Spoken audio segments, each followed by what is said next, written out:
som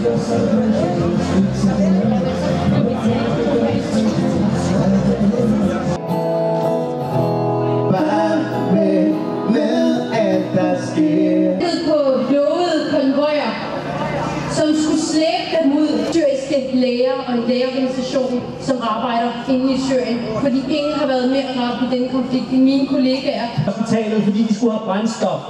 Fordi hospitalet kunne ikke køre uden brændstof. Der var ikke strøm. Så det vil sige, at når de løb tør for strøm,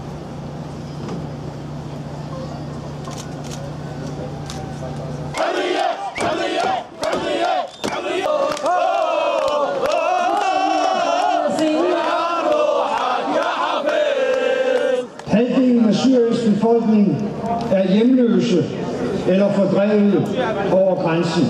At sådan en tragedie, sådan en forbrydelse, kunne få lov til at udfolde sig over så lang tid og med så store menneskelige lidelser.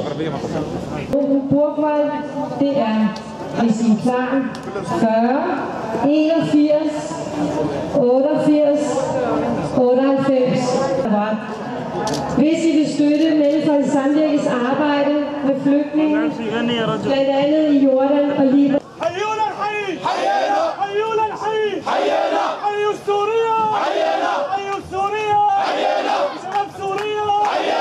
Vi stolte af hans slægter, vi den nægter, den gyldne stjerne svæver på himlen klar og blid.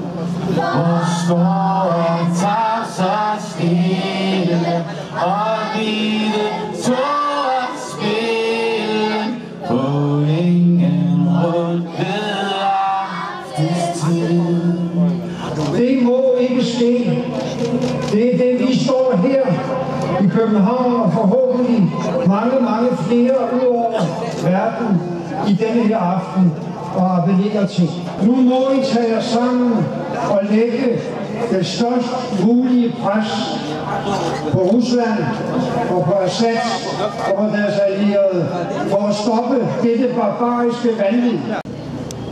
At de af jer, som har følt med i krisen, har set, at syriske aktivister, folk som mig, unge, veluddannede, der vil demokrati i Syrien og har villet det i 5,5 år, hver dag har sendt billeder og YouTube-videoer ud på de sociale medier, der dokumenterer krigen i Syrien.